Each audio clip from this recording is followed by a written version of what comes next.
Bien, está Jorge Ceballos con nosotros. ¿Cómo le va? ¿Cómo anda? Bien, bien. Gracias por la invitación. Bueno, lanzó nomás, precandidato a gobernador de la provincia de Buenos Aires a través del Frente Amplio Progresista. Sí.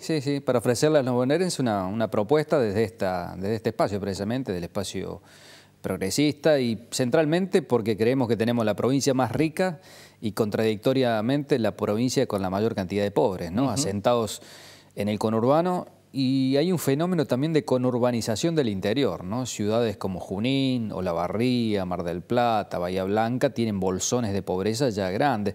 Otra vez un compañero que estaba haciendo tareas militantes en la localidad 25 de Mayo, ahí en la sección séptima, me hablaba de villas miserias en el lugar. Para mí, yo en realidad tuve de paso, pero no me había desplazado en la ciudad. Para mí era insólito. Yo soy del interior de la provincia de Córdoba, ahí nací. Y en esos lugares nunca hubo, digamos, de ese tipo de situación social, ¿no?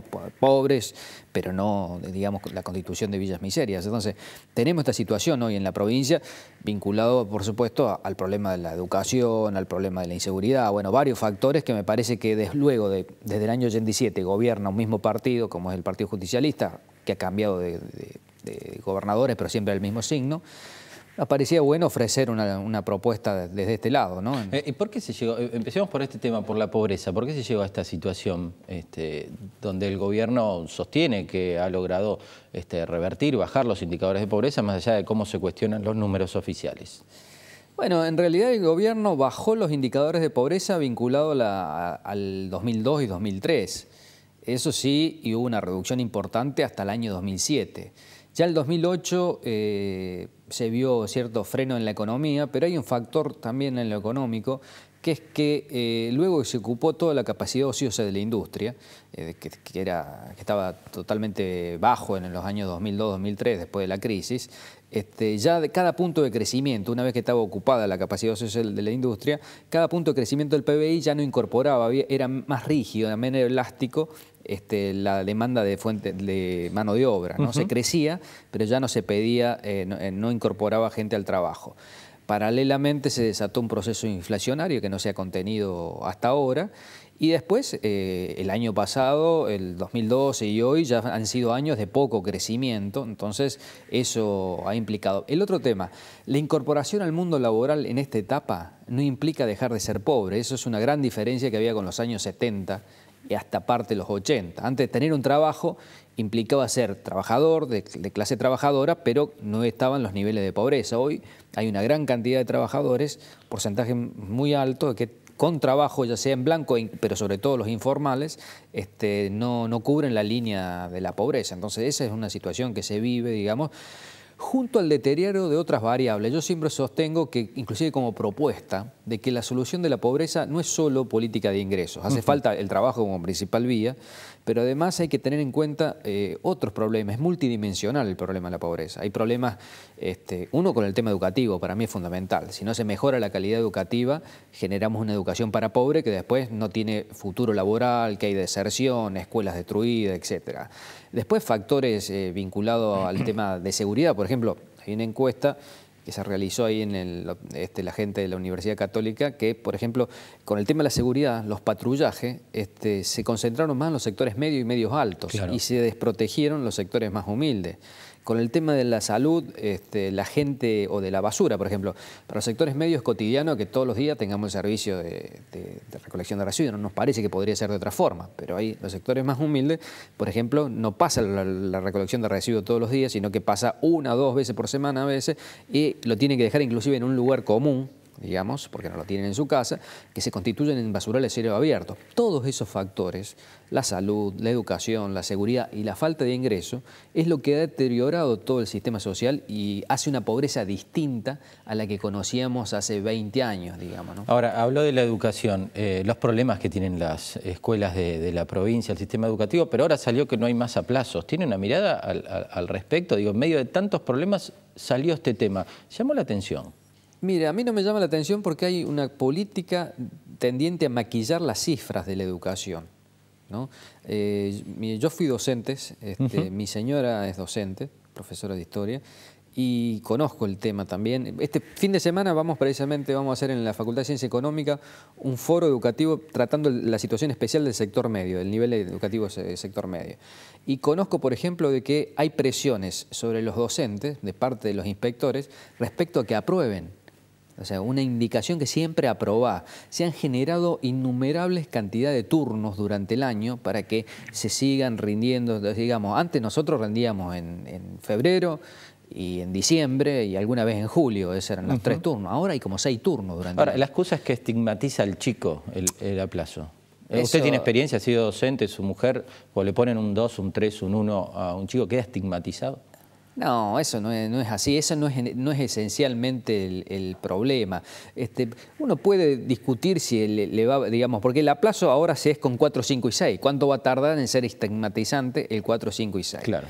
Por supuesto que no estoy de acuerdo con estigmatizar y que en los primeros años uno tiene que, sobre todo en los primeros años de la primaria, el proceso pedagógico tiene que tender a nivelar y a que ese niño se incorpore a ese proceso de educación. Pero le vuelvo a decir, las cuestiones de las medidas hay que mirarla en el proceso de qué viene haciendo este gobierno. Entonces hay presión sobre los docentes para que aprueben. Están destruidas las aulas, que es un tema que hay que verlo. Se dijo cuando estuvo el conflicto docente que no se podía, digamos, dejar a los chicos sin escuelas, sin aprender. Ahora, ¿pueden aprender los chicos cuando tienen, por ejemplo, en González Catán, en La Matanza, los jardines de infantes, el 90% no tiene agua potable, tiene agua en bidones que no llegan? Pozos ciegos que están desbordados. En sectores medios, como en Ramos Mejía de La Matanza, en el Día de la Bandera, en una escuela, un papá en el día del acto se cayó porque se desmoronó el pozo. Bueno, cosas por el estilo está pasando. Después los niveles educativos, o sea, los contenidos educativos, que atrasan, no dan cuenta de la nueva realidad. Hay dificultad para el primer empleo. Bueno, todas estas cosas es las que hay que abordar y tratar de solucionar. Entonces, esta medida a mí me parece que tiende a maquillar cifras de un gobierno que quiere mostrar que incluyen, pero acá la realidad dice de que cuando un niño entra al primer grado de la primaria, de 100 chicos que entran, solamente 33 terminan el 5º año de la secundaria en situaciones normales. Después hay repitencia, deserción, sobriedad, bueno, todas las cosas que nosotros conocemos y sobre todo la baja calidad. Cualquiera se da cuenta de que hay baja calidad educativa, sobre todo ha bajado mucho en las escuelas públicas. ¿Cuánto tienen que ver estos temas, la educación, la pobreza, con la seguridad? Hoy la seguridad pareciera que es cuestión de patrulleros, camaritas, patrulleros y camaritas. Mire, si no se resuelven las cuestiones estas, es difícil que logremos soluciones efectivas en este tema que nos aflige a todos, y a todos los sectores sociales y a todas las edades. Ahora, específicamente en las medidas de seguridad también hay que hacer cosas, ¿no? Y hay una cosa que la clase política de este país, ya acá no es solo el gobierno, sino parte de la oposición incluida, que no tiene valentía, en el caso de la provincia de Buenos Aires, por eso mi propuesta también para la gobernación, de asumir que uno de los problemas está en la misma fuerza de seguridad. Bueno, como reconocer de que ahí hay vínculos con el delito, de que ahí no hay una fuerza profesionalizada y que a mí me pasa en los barrios que la gente antes me decía, che, ¿por qué no traes policía acá que tenemos este problema? Ahora la gente me pide gendarmería, me dice, ¿cuándo puede venir gendarmería? Pero ¿y la policía? No, ahí está el patrullero, ahí está la comisaría cerca, pero la verdad que no nos da confianza porque vemos que muchos de los que cometen delito en el barrio están ahí vinculados con la misma fuerza. Entonces, ahí hay que también reformar el tema. Hay que meter mano ahí, hay que tener coraje, porque esta autonomización del poder policial en la provincia ha traído la situación esta. Esta es una política que viene desde la época de Rico, ¿no? Digamos que la época también que gobernó Tassé, que fue ministro de Seguridad, ahora está Granado, todos han sido intendentes. ¿Cuál es su mérito? ¿Saben de seguridad? No.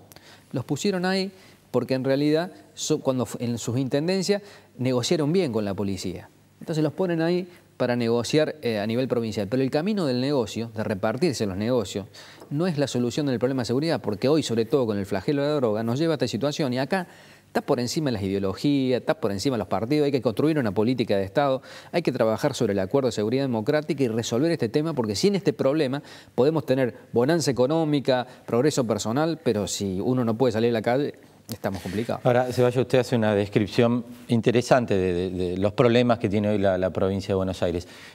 que les cuestionan desde el peronismo, de distintos espacios, le dicen, bueno, tiran el diagnóstico de los problemas, ¿cómo lo van a resolver? O se le cuestiona en la Argentina a espacios progresistas su capacidad de gobernar. ¿Ustedes pueden gobernar la provincia? Claro, así como bien era gobernador primero Rosario y ahora gobernó Santa Fe, digamos, fue reelecto ese mismo partido, sin que haya un solo funcionario en 23 años que gobierna Rosario denunciado por algún hecho digamos, de corrupción, digamos, algo que hace falta en este país, dejar de, digamos, de acabar con esta situación que tenemos desde el vicepresidente y el conjunto de los funcionarios sospechados. Ya tuvieron problemas con la policía también.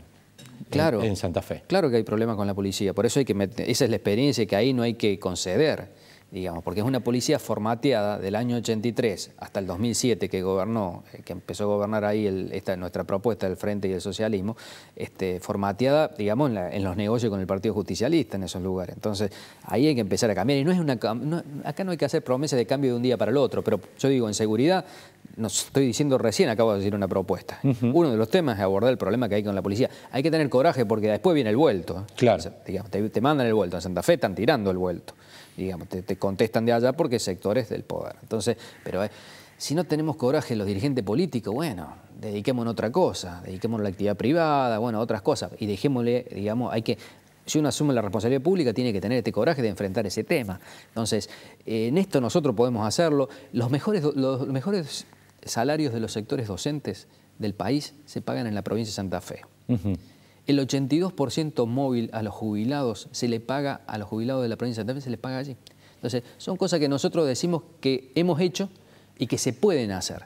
Ese es un dato, digamos, para refutar este argumento de que solamente ellos pueden gobernar. No, no, se ha gobernado allí y se ha hecho mejores administraciones que las que había antes. Entonces, tenemos propuestas y tenemos experiencia de gobierno, digamos, y creo que la podemos hacer. Lo último, ¿le preocupa cómo termina el gobierno? Digo, este escenario donde incluso estamos en septiembre, ya se habló de estallidos sociales para fin de año, de manera muy llamativa y delicada, por cierto. ¿Cómo va a terminar? ¿Cómo va a ser este proceso de aquí al 2015?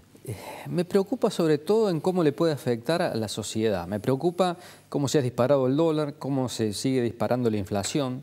Y eso seguramente los que tienen posibilidad de hacer el contado con liqui hacen operaciones en dólares y se cubren las espaldas, pero el trabajador, el desocupado, el docente, el profesional, sectores medios, sectores humildes no tienen espalda para guarecerse. O sea, a mí me preocupa que haya una nueva devaluación y que las consecuencias las terminemos pagando, como siempre, los sectores más postergados. Yo creo que ese... Y permítame una cosa fuera de esto, una preocupación por un caso puntual que es el caso Melina, digamos, porque tiene que ver con que esta chica que no la encuentran, que está desaparecida. Me preocupa, no sé cómo se va a resolver en estas horas, pero me preocupa el tratamiento que ha habido, un tanto estigmatizante, digamos, casi que en algún momento se la presentó que casi que le pasaba eso por culpa de ella, porque no estudiaba y no trabajaba. Bueno, es la situación de muchos jóvenes en este país. Y me preocupa la instrucción que ha habido hasta ahora, la investigación por parte de quienes llevan la causa, porque los que detuvieron están hoy la mayoría siendo liberados porque no encuentran elementos, y si son esas personas es muy difícil que tenga tanta capacidad de encubrir rastro y destruir pruebas. Digamos, acá puede haber algo que se está encubriendo más grave, ¿no? Y porque Melina sea joven, mujer y pobre, no hay derecho a que se consagre ninguna impunidad ni que acusen a uno que no es. No sé cómo va a terminar, no quiero aventurar pruebas, digamos, aventurar conjeturas, pero sí tengo una preocupación de que sobre este tema, que no naturalicemos porque es humilde, bueno, que pase lo que pase. Gracias, Ceballos, es muy amable. Al contrario, gracias. Hacemos una breve pausa, ya venimos.